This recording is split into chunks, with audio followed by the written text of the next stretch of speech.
Bismillahirrahmanirrahim. Today we will discuss opioid analgesics and its antagonist. Now, what is opium? Opium is a dark brown resinous material which is obtained from poppy capsule, and poppy capsule is a part of a plant which is known as Papaver somniferum. It contains various types of alkaloids. Opium has been known from the earliest times and it is mentioned in various old books. It was introduced in China in the 18th century. A pharmacist isolated the active principle of opium in 1806 and named it morphine. Why he named it morphine? He named it morphine after the Greek god of dreams, Morpheus, because of its some properties, or you can say CNS depressing properties, which may lead to euphoria. So he named it after a Greek god of dreams, Morpheus. Opium contains two types of alkaloids. One is phenanthrene derivatives and the other one is benzoisoquinoline derivatives. Phenanthrene derivatives contain morphine, codeine and thebaine, while benzoisoquinoline derivatives contains papaverine and noscapine. And remember, morphine, codeine, thebaine means phenanthrene derivatives have strong analgesic properties, but they are also spasmogenic, while benzoisoquinoline derivatives, they are spasmolytic. We can classify opioids as natural occurring opioids, semi-synthetic and synthetic opioids. Natural occurring opioids are morphine and codeine, and while in semi-synthetic we have heroin and pholcodine, and in synthetic we have pethidine, fentanyl, methadone, dextropropoxyphene and tramadol, and various other drugs we have in synthetic group. We can also classify opioids according to their agonistic, antagonistic or mixed agonistic antagonistic properties. And agonist can further be classified into strongly acting agonist, moderate agonist and weak agonist. In strong agonist we have morphine, methadone and meperidine. Meperidine is also known as pethidine. And moderate agonist we have codeine and oxycodone. And in weak agonist we have propoxyphene. While some drugs have agonist effect as well as antagonist effect, means they have agonistic effect on some receptors while they may act as antagonist on some other receptors, and we will discuss opioid receptors in next slide. And we have some antagonist, naloxone, naltrexone and nalmefene. Opioids exert their actions by interacting with the specific receptors which are present on neurons and in the CNS. And radioligand binding studies have divided the opioid receptors mainly into three types, which are mu, kappa and delta, and which have been cloned, and each has a specific pharmacological profile and pattern of anatomical distribution in the brain, spinal cord and peripheral tissues.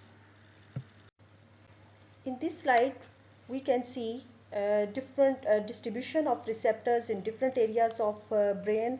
As we can see in cortex, kappa receptors are more in amount as compared to delta and mu, and while in limbic system mu receptors are more in number as compared to kappa and delta, while in brainstem we have more mu receptors as compared to delta, and delta receptors are more as compared to kappa. In the mid-1970s, with Herculean efforts, a number of peptides having morphine-like actions were isolated from mammalian brain, pituitary, spinal cord and GIT. And these are active in very small amounts. Their actions are blocked by naloxone and they bind with high affinity to the opioid receptors.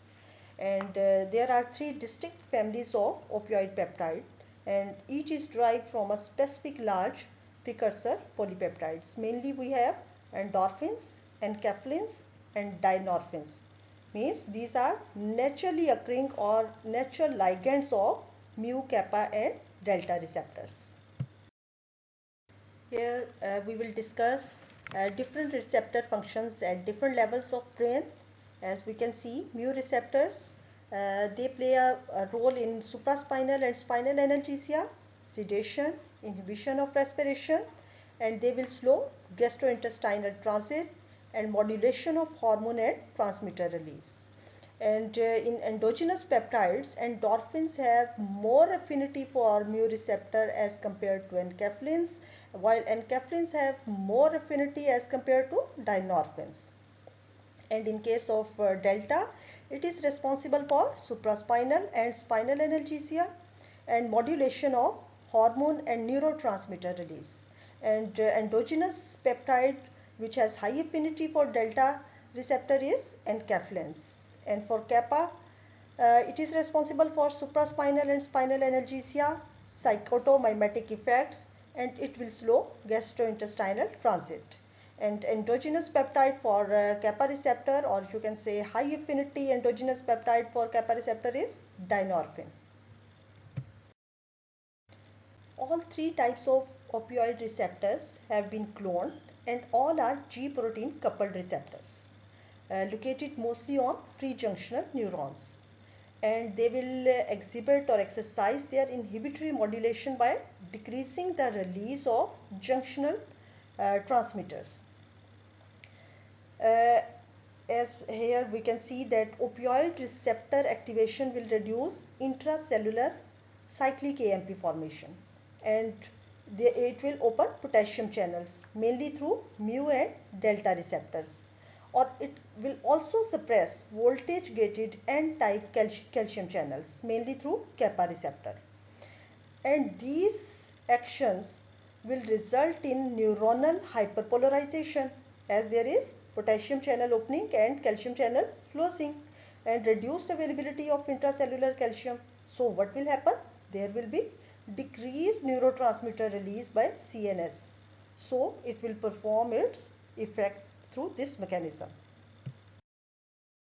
Morphine is the principal alkaloid in opium and still widely used, therefore it is described as prototype. Here we will discuss its pharmacological actions, its clinical uses, contraindications, and what happens if there is morphine addiction. Morphine has site-specific depressant and stimulant actions in the CNS by interacting primarily with the mu opioid receptor as a full agonist. The depressant effects on CNS are analgesia, sedation, mood and subjective effects, and respiratory depression, cough center depression, temperature regulatory center depression, and vasomotor center depression. Here first of all we will discuss analgesia. How it will produce analgesia? Morphine is a strong analgesic for dull, poorly localized visceral pain. Nociceptive pain arising from stimulation of peripheral pain receptor is relieved better than neurotic pain. And perception of pain and its emotional or suffering components are both altered by morphine. So it's very effective. It will alleviate pain by inhibiting the both components of pain. Sedation produced by opioid is different from that produced by hypnotics.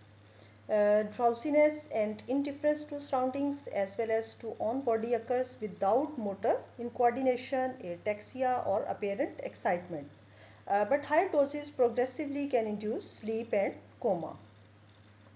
It has also mood and subjective effects. These are prominent, and morphine has a calming effect. There is loss of apprehension, feeling of detachment, lack of initiative, and limbs feel heavy and body warm, mental cloudy, and inability to concentrate also occurs. And the euphoric effects are most likely mediated by dopamine release in nucleus accumbens. And it also has respiratory center depression effects. Morphine depresses respiratory center in a dose dependent manner. Rate and tidal volume are both decreased. Death in poisoning is due to respiratory failure. Here we will discuss different receptor functions at different levels of brain. As we can see, mu receptors, they play a role in supraspinal and spinal analgesia, sedation, inhibition of respiration, and they will slow gastrointestinal transit and modulation of hormone and transmission. As I already told you that opioids not only have depressant effects on CNS but also has some stimulant effects on CNS. The areas which can be stimulated by opioids are chemoreceptor trigger zone, Edinger-Westphal nucleus, vagal center, and certain cortical areas. What will happen if chemoreceptor trigger zone is stimulated? Nausea and vomiting occur as side effects, especially if stomach is full and the patient stands or moves about. And in Edinger-Westphal nucleus, which is the nucleus of third nerve, as you know, and it will produce meiosis, means constriction of pupil. And vagal center stimulation will lead to bradycardia. And stimulation of certain cortical areas and hippocampal cells will lead to muscular rigidity and immobility. Pharmacological effects of opioids other than on CNS, it has various effects on other systems like on neuroendocrine system. As hypothalamic influence on pituitary is reduced, so as a result there will be decreased release of follicular stimulating hormone, luteinizing hormone, and adrenocorticotropic hormone, while prolactin and growth hormone levels are raised. These are under predominant inhibitory control. Only few chronic abusers suffer from infertility. Hypocorticism is not a problem in them. Morphine can release also ADH and reduce urine volume. And in case of cardiovascular system, there is vasodilatation, which may be due to two reasons. One is histamine release, and the other is, which I have already told you, depressed vasomotor center. And what are the pharmacological effects of opioids on GIT? Constipation is a prominent feature of morphine action, and several factors may contribute to constipation. One is that action is directly on intestine, and in CNS there will be increased tone and segmentation but decreased propulsive movements. And the second factor which may contribute to this condition is spasm of pyloric, ileocecal, and anal sphincters. And there is third factor, which is decrease in all gastrointestinal secretions, reduction in transfer of water and electrolytes from mucosa to the lumen. And there is some central effect which may cause inattention to defecation reflex. It has some effect on other smooth muscles like on biliary tract. It may lead to spasm of sphincter of Oddi, and when there will be spasm of sphincter of Oddi, what will happen? There will be increased intrabiliary pressure and biliary pain. And in urinary bladder, tone of both detrusor and sphincter is increased. So what will happen? Urinary urgency and difficulty in micturition. Contractions of ureters are also increased. And in case of uterus, the action is clinically insignificant and may slightly prolong labor. And in case of bronchi, morphine releases histamine, which can cause bronchoconstriction. This is of no consequences in a normal individual but can be dangerous in asthmatics. So we have to be careful in asthmatics. Sedation produced by opioid is different from that produced by hypnotics. Drowsiness and indifference to surroundings as well as to own body occurs without motor incoordination, ataxia, or apparent excitement. But higher doses progressively can induce sleep and coma. It has also mood and subjective effects. These are prominent, and morphine has a calming effect. There is loss of apprehension, feeling of detachment, lack of initiative, and limbs feel heavy and body warm, mental cloudy, and inability to concentrate also occurs. And the euphoric effects are most likely mediated by dopamine release in nucleus accumbens. And it also has respiratory center depression effects. Morphine depresses respiratory center in a dose dependent manner. Rate and tidal volume are both decreased. Death in poisoning is due to respiratory failure.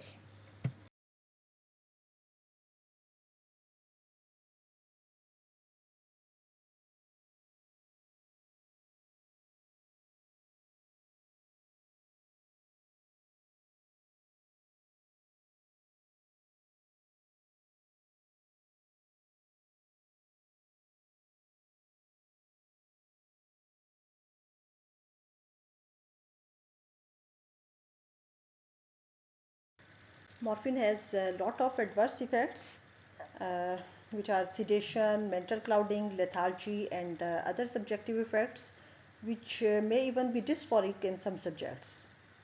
Vomiting is occasional in recumbent patients, and constipation is common. Respiratory depression, blurring of vision, urinary retention, especially in elderly male, are other side effects. Blood pressure may fall, especially in hypovolemic patients, and if he or she walks about. Idiosyncrasy and allergy. Allergy is uncommon, and anaphylactic reaction is rare. Urticaria, itch, swelling of lips are the manifestations. A local reaction at the injection site may occur due to histamine release.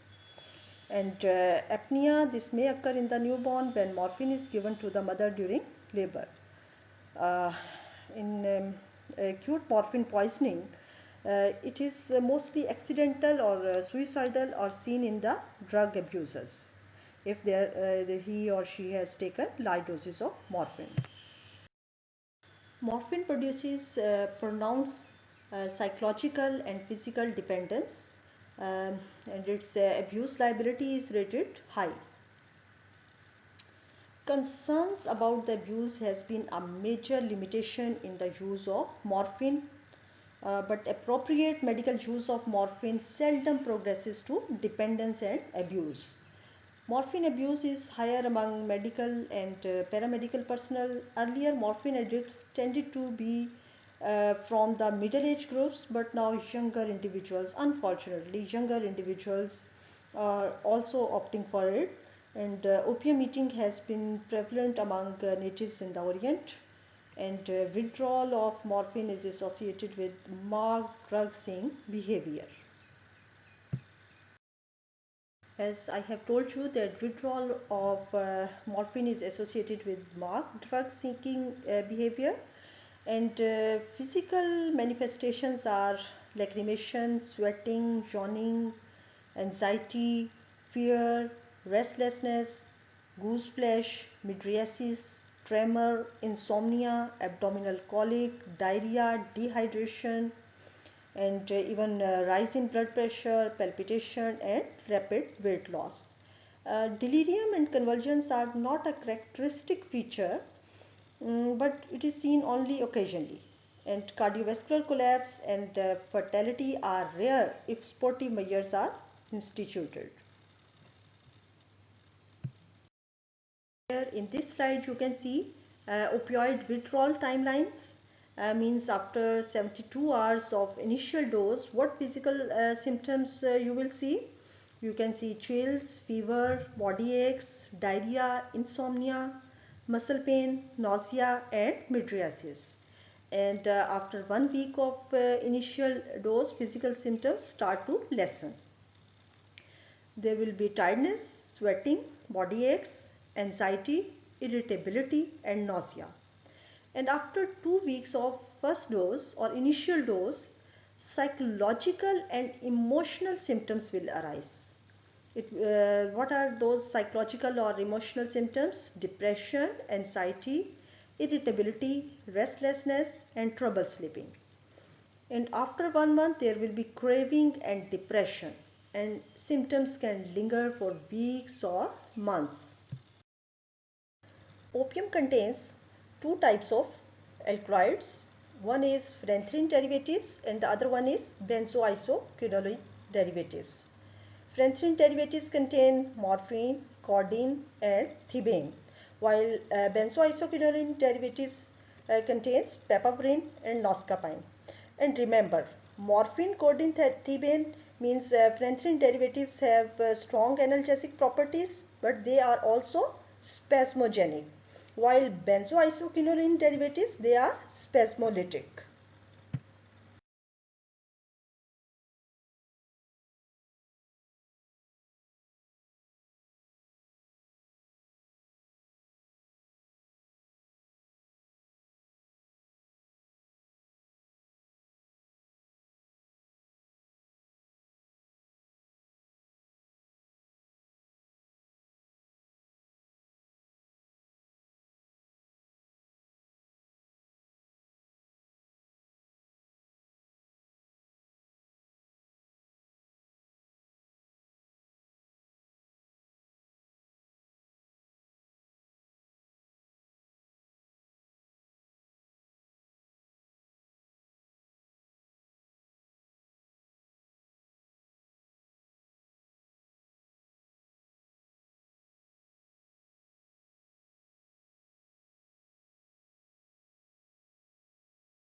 Now we will discuss the salient features of other opioids. Uh, First of all, codeine. It is a methyl morphine and it occurs naturally in opium and is partly converted in the body to morphine. It is less potent than morphine. It has one-tenth of the analgesic effect as compared to morphine. But it has a very good cough suppressant activity, and codeine has a very low affinity for opioid receptors. The analgesic effect has been ascribed to morphine generated by its demethylation. As I have told you that its active metabolite in the body is morphine, and it is converted to morphine by cytochrome P2D6 enzyme. However, receptors involved in antitussive action appear to be distinct because they bind codeine as well as morphine.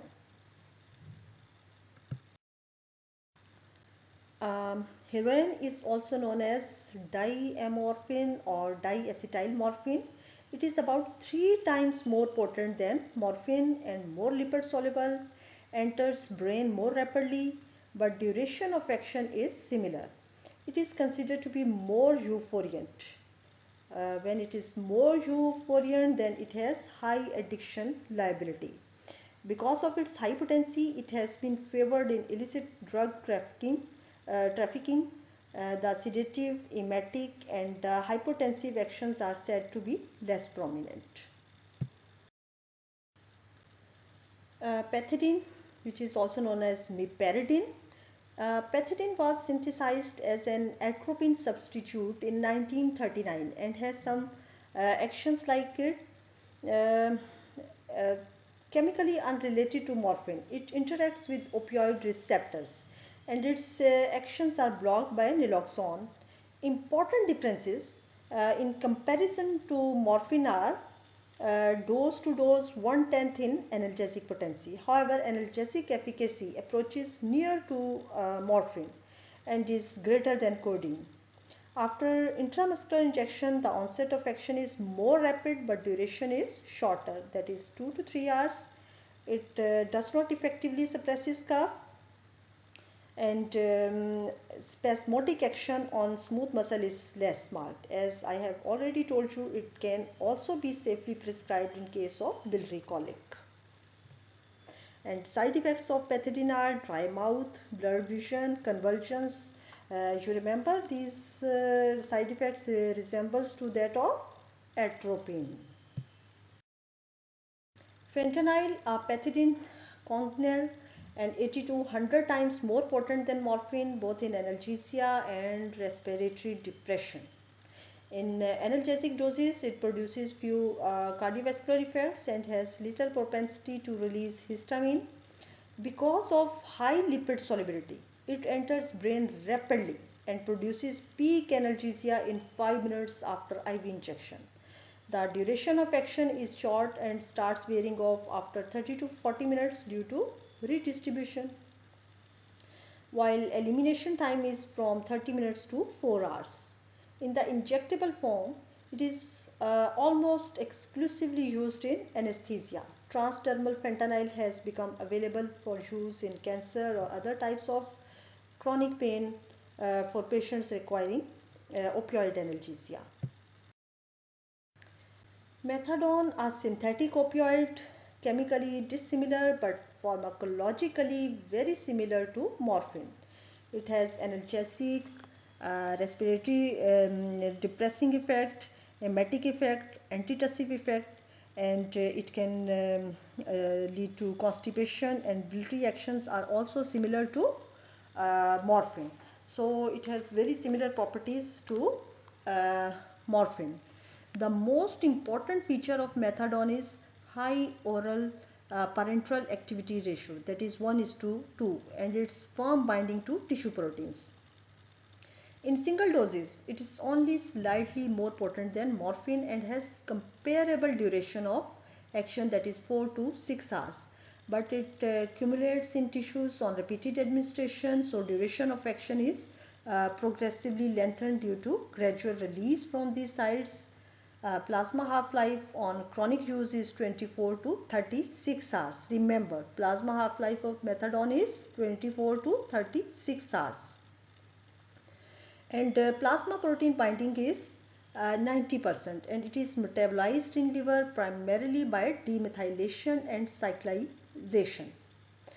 Because of slow and persistent nature of actions, sedative and subjective effects are less intense. It is probably incapable of giving a kick. The abuse potential is rated lower than morphine. Tolerance develops more slowly, maybe due to progressive filling of tissue stores, and withdrawal syndrome is of gradual onset. Because of these reasons, methadone has been used primarily as substitution therapy of opioid dependence. It is given 1 milligram of oral methadone, can be substituted for 4 milligram of morphine, and it can also be used as analgesic for the same conditions as morphine. Dextropropoxyphene. Dextropropoxyphene is chemically related to methadone but is quite similar in analgesic action and in side effects to codeine, except that it is a poor antitussive and less constipating effect. It is nearly half as potent as codeine and has a lower oral parenteral activity ratio. The demethylated metabolite of propoxyphene is cardiotoxic. Tramadol is very commonly used opioid analgesic nowadays. This centrally acting analgesic drug will relieve pain by opioid as well as additional mechanisms. It does not only have central effect as that of opioid, but it has some additional mechanisms. Its affinity for mu and other receptor is low, and unlike other opioids, it inhibits reuptake of norepinephrine and 5-hydroxytryptamine, and thus activates monoaminergic spinal inhibition of pain. Its analgesic action is only partially reversed by the opioid antagonist naloxone. Tramadol is indicated for mild to moderate short-lasting pain due to diagnostic procedures, injury, surgery, and as well as for chronic pain, including cancer pain, but it is not effective in severe pain. If we look at the clinical uses of opioids, means combined clinical uses of opioids, they are used as analgesics and as pre-anesthetic medication, like morphine and pethidine are used in few selected patients, and for balanced anesthesia and surgical analgesia. For this purpose, fentanyl, morphine, pethidine, alfentanil or serfentanil are an important component of anesthetic techniques. They are also used for relief of anxiety and apprehension, especially in myocardial infarction, internal bleeding. Morphine or pethidine have been employed. They shouldn't be used as anxiolytic or to induce sleep in routine cases. They are also useful as acute left ventricular failure remedy. How they will play their beneficial role? Morphine affords dramatic relief by reducing preload on heart due to vasodilation and peripheral pooling of blood. And secondly, it will tend to shift blood from pulmonary to systemic circulation, and it will relieve pulmonary congestion and edema, and it will also allay air hunger by depressing respiratory center. Also helpful in relieving cough or in diarrhea. Pentazocine is a weak mu antagonist, but it has agonistic effect on kappa receptor. It has less chances of sedation and respiratory depression, constipation and biliary spasm. Its oral absorption is very good and it's metabolized in liver, and glucuronide conjugates are excreted through kidneys. Buprenorphine is also used as a potent analgesic drug. It is highly lipid soluble, and analgesic effective is 25 times more potent than morphine. It can produce sedation, vomiting, meiosis, and other subjective effects are similar to morphine. Lower degree of tolerance and dependence develops to buprenorphine. Here are some pure opioid antagonists, means they only have antagonistic properties on mu, kappa or delta receptors. We have naloxone, naltrexone, nalmefene, and some other opioid antagonists we also have, and they can be used in various medical conditions. Naloxone is most commonly used opioid antagonist because it has antagonistic effect on all receptors. So it is effective in reversing all effects of morphine poisoning. It can also precipitate morphine withdrawal in dependent subjects, and can partly antagonize respiratory depression caused by nitrous oxide and sedative hypnotics. Naltrexone is more potent than naloxone. It is orally effective, and duration of action is 1 to 2 days. It is commonly used in opioid blockade therapy. Thank you.